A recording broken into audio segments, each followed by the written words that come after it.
There is a crisis of courage in our country. The number one form of censorship in America is not big tech censorship. It's self-censorship. It's shutting yourself up. I'm not going to talk about politics at the meal. I don't want to lose these friends. I'm not going to tell my neighbors what I think. I get it. You live good lives. I get it. I understand what people say about you matters. Should it? I understand that how many Instagram likes you get is incredibly important. No, I do. I get it. You can be a lot of things, but if you are not courageous, they're all very brittle. You can be smart. You can be creative. You can be funny. You can be successful. You can be charming. George S. Patton, one of the greatest men ever to live, famously said that moral courage is the most necessary yet absent characteristic in men. Aristotle famously said, without courage there is no other virtue. That it is the virtue that holds all the other ones in place. And so what is courage? I ask this to younger audiences a lot, and they kind of stumble around by using the word in the definition. That's okay, it's not their fault. We don't teach children what courage is. Courage, simply defined, is doing the right thing or the good thing when the outcome is uncertain. It's that simple. When there's an unknown after the action. When you think about it, if you know how things are going to work out, that's not very courageous, right? Like buying a cheeseburger at McDonald's is not exactly, you know how it's going to work. You're going to get it and you're going to gain weight. Like it's not that big of a deal, right? We are living on the coattails of the greatest generation's courage. Let me say that again. We are living on the coattails of the greatest generation's courage. And that gift that the greatest generation gave us, my grandfather who served in World War II, Erica's grandfather who served in World War II, who stepped up and gave everything for a good beyond anything imaginable to save the planet from unspeakable evil and tyranny on two fronts, sacrificing our own manufacturing base, metal, all of it, sending our own sons all across the world, many of whom never to return again. We are living on their coattails, and that time is running out. And it wasn't just, I want to be very clear, it wasn't just the war effort. It's what they did after. What did they do after? They made a decision that they're going to commit to getting married and having children. They made a decision that they were going to build strong communities and reinvest in America. How does one become courageous? It's a really interesting question, right? It's one I've actually wrestled with a lot. And so I've realized that there's a courage crisis in our country largely because we have a lot to lose. You see, revolutions tend to work with people that don't have a lot. You think about it, right? Material stuff I'm talking about. Friends, relationships, connections. So you just have to ask yourself, does that matter more than pursuing the truth with courage? And if so, so be it. Now, some people say, Charlie, I'm going to lose my job. You might. You're right. You might lose your job. Make a decision. That's it. Maybe it's the right decision, maybe it's the wrong decision. I'm going to lose my friends. Yes, you will. But you'll make new ones. A lot of them. If you're really wrestling with this, and this is speaking to you, just list the courageous people that you've seen in your life, that you see in history, and you write them down. And you ask yourself the question, do I want to be more like them? If a country does not have a shared language, culture, or history, it's going to stop being a country and it'll just be a temporary colony where you make a bunch of money and you lose any sense of congruency and any sense of familiarity with your fellow countrymen. So we love free speech in the conservative movement, right? But if you don't share a language with your fellow countrymen, how can you express and share ideas? So we talk about speech, but let's talk about the moral imperative of speech. Why do we like freedom of speech? We like freedom of speech because it's the best way that we can govern ourselves without actually having to get to physical conflict. Dialogue, which comes from the Greek word through reason, through thinking, is what makes us different in the West than almost any other country around the world. Our capacity to say, you know what, debate me. Come up and tell me why your ideas are better. But all of a sudden, if speech is disappearing, which it is in our country, then all of a sudden, you're more likely to self-segregate from a certain conversation or shut yourself up. So we talk about censorship a lot in the conservative movement. Do you know what the number one form of censorship is in the country? It's not from Google, it's not from social media, and I'm going to get to that. It's self-censorship. The point is, how many people, and you don't have to raise your hands, how many people here self-censor your views because you're afraid of losing a job, getting kicked out of fraternity, getting kicked out of a sorority, or having your friends call you the R word? The answer is almost every single person in this room, whether your hands go up or not. That form of self-censorship is such an unbelievably dangerous trend that's happening in our country. And what does that result in? That results in half the country voluntarily saying that they don't even want to care about what we think. That they care nothing more than a power struggle of controlling our entire country. You know, somebody said, different cultures have different truths. Are there different customs? Of course, be respectful of them and all things, but you look at that question, there's an unlimited amount of truths. Now, there could be lots of different shared experiences, but for example, if you have a car crash and there's 5 witnesses, everyone said, well, this happened and this happened. Eventually, you want to get to the truth of what ended up happening. You want to be able to get to the consensus of the matter, and when you design a government or you have a society and you raise a generation that says, you know what, anyone can believe whatever they want to believe about anything at any time, how on earth are you going to have a stable and civil society from that point? If everybody had a definition of what north is, good luck trying to orient everybody. So no, there's not an unlimited amount of truths. I believe there's one truth, but I think that truth that we could agree tonight is rather broad. I think that it's a road that is not too narrow and not too wide, as C.S. Lewis would say in The Abolition of Man. It's the Tao. It's something that says, okay, within the maxims of liberty, we can agree that separation of powers, consent to the governed, independent judiciary, private property rights, these things are important to protect, and whenever there is a threat against those things, we're not going to put up with that. Like, we're not going to say, you know what, yeah, maybe you could believe that you're a platypus or that you could believe that you're actually 6'8" when in reality you're not. That your feeling is not as important as to what actual reality is happening in that exact moment. And the consequence of this, I could tell you, will end up being 2 things. First, you get chaos, and that's bad. And that's kind of the talking point. If you don't have all these things, you have societal chaos. But we never talk about what happens after that, which is then you get totalitarianism.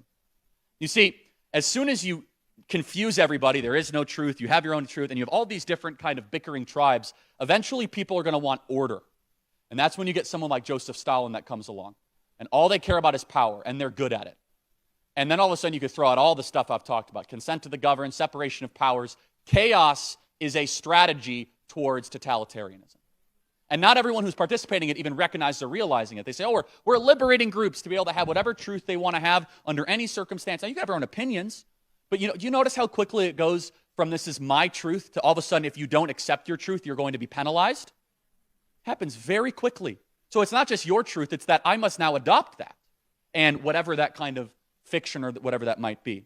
The fascination with loving yourself is Gnostic narcissism. You should have respect for yourself, not love for yourself. I read these self-help, phrases sometimes where they say, my imperfections make me perfect. Like, that's the silliest. So if you actually go through Pinterest and you read some of this stuff, instead it should be, I'm not all who I could possibly be.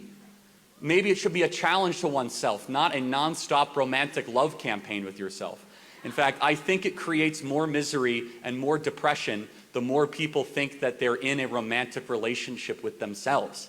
You should have respect for yourself, but you should have respect enough to say that I could be more than I am today, and I'm going to delay my own immediate gratification. Let me be clear, there's a lot of good people that are into the self-help, self-love thing. I hope it works for you. I have seen it do great damage to a lot of young people. I'm going to tell you why. When I was in 7th grade, I saw a sign that was posted all throughout our school. And it said, "You are perfect the way you are." And I asked my teacher, then I said, then why am I in school? Why would you go to school if you were the perfect the way you are? Instead, it should be, you have great potential. It's a much, much better message to tell a young person. Because as soon as you say you're perfect the way they are, they know they're not. They put more pressure on themselves. They're harder on themselves. Instead, it should be a pursuit and a journey towards development. That I am not there, but I'm going to keep on trying to either lose weight or improve my diet, stop lying, get better friends, and then maybe I can be a better version of myself. The West was built on that. The West was not built by a bunch of people on the Mayflower Compact saying, I'm in deep love with myself. The Declaration of Independence was not signed by 56 people that were into self-love. It was signed by people who love their family and love their country. I encourage you to do the same. I just recently sat down with Bill Maher. I don't know if you guys saw it or not. If not, I encourage you to look at it. It's a good conversation. Bill Maher is not a Christian, if you don't know that. He's very much not a Christian. He is an atheist, and maybe we'll have some atheists here tonight. And remember, without God, there would be no atheists. Remember that. And I sat down with, it was kind of interesting, and he treated me very well, to his credit. We just dialogued a lot. He was smoking pot the whole time, which may or may not have impacted me. By the way, I've never done marijuana in my life. I encourage you not to do it.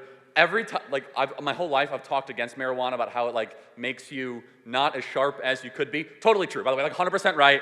Be very careful if you use pot if you go on a podcast with Bill Maher. I actually didn't do it, but that secondhand high might be a real thing. Anyway, we talked a lot about not just Christianity, which again, this is coming after Easter, but what I wish we would have spent more time on is the importance for a society to have an agreed upon moral structure.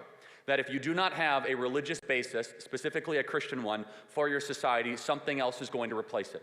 And this is where the political meets the spiritual and the political meets the religious. When you become less religious, which this generation is, Gen Z is becoming less and less religious than their parents' generation, then you have a gaping-sized hole in your heart, and something must fill it. And out of the lack of Christianity is where we get wokeism. Understand that it's easy to attack wokeism, this idea that men can give birth, and all this nonsense that I'm sure we'll have some wonderful people talk about tonight. Maybe not. It's easy to say, well, Charlie, separation of church and state, we could talk about that tonight. Of course, there should be some separation, some distinction. But do we have separation of morality and state? And when you no longer have a bedrock upon agreed moral structure for your society, then people are going to be in moral confusion. And that is when you start to see widespread transgenderism for our youth, or men and female sports, because if you do not have an agreed upon thing of what is right, what is wrong, what is good, what is evil, what is just, what is unjust, what is holy, what is profane. And so when you see something as asinine, as this idea that biological men should be able to compete in female sports. 890 medals, by the way, have been stolen from women because biological men decided to play in that sport, and we have to accommodate that. And this is a massive problem that is an outgrowth of the death of Christianity. What happens when a society gets too secular? Now, why does that matter to everyone in this room? It should break you out of your comfort zone to know that it actually does impact you and your children and your grandchildren if a society becomes less religious, if a society becomes less Christian, if a society becomes less grounded to our foundational roots. Be very careful what will actually replace it. And so as we start to see many in the younger generation say, I have no religious affiliation, they're actually lying to you. They're saying that they have no traditional religious affiliation. Something is their God. They are worshiping something. And to worship is what you are aiming at. But if you say, well, I'm not religious, I just want to aim at whatever I want to aim at, ooh, be very careful. What does that mean? Does that mean you're going to be the God of the flesh, the God of trying to get as drunk as I possibly can? And just a little bit of a warning, that is a miserable way to live. You know plenty of people probably that are in that cycle, that endless downturn, that down spiral of, I'm just going to do whatever the flesh tells me to do whenever I want to do it. Be very cautious with that. Instead, we believe a better way to live as conservatives and of Christians is one that we want to glorify God in everything that we do, in all that we do. And that includes, by the way, political matters. So you might be saying, Charlie, how does this inform your politics? Well, the Western tradition is what we are trying to fight for. The Western tradition is one that recognizes universal human equality. So think about how fundamental this is. You cannot get to this idea that all humans are created equal without a belief in a divine. If you just have reason and you believe in atheism, you cannot resolutely and objectively say that murder is wrong. You could say murder might hurt people, you could say murder might not feel good, but you can't say murder is wrong because you have to eventually appeal to a moral standard above you. And so we see this playing out in so many different dimensions of the West, and my call to all of you that are Christians or center-right or conservatives, understand the consequences of where this leads. At first, it will just be wokeism and secularism. It will be the craziest ideas imaginable. Because the woke movement, whatever it ends up calling itself in the future, it mimics religious maxims. It will have, whether it be the worship of nature or earth worshiping, or the cult of anti-racism, or this idea that the religion of scientism, remember we went through that entire thing that you must trust the experts and trust the scientists at all point. At some level, we as human beings desire to be connected to something greater. My contention is there's nothing greater than actually being connected to what built this place in the first place. And we open it up for liberals or leftists or atheists. You tell us what ultimate authority should be. Now, politically, we believe the Constitution should be ultimate authority. But out of the Constitution are all biblical truths. These are things that we find in the Bible. All men being created equal, that you have a right to free expression, that you have a right to be able to worship your Creator, that we're not going to do it by force, but you have to do it with your own agency. These ideas were grown out of the biblical worldview that many, many people take for granted. Every major institution you have trusted to self-correct the trajectory of America has largely failed us. The media, academia, corporations. So now it's like, all right, every organization that was supposed to be doing what they were supposed to be doing while I was building my business and while I was building my family has basically betrayed us. It's now on us. I'm going to show up to the school board meeting. And this is the sort of mindset that needs to start to set in, which is no more spectator conservatism. No more watching from afar and just hoping it gets better. And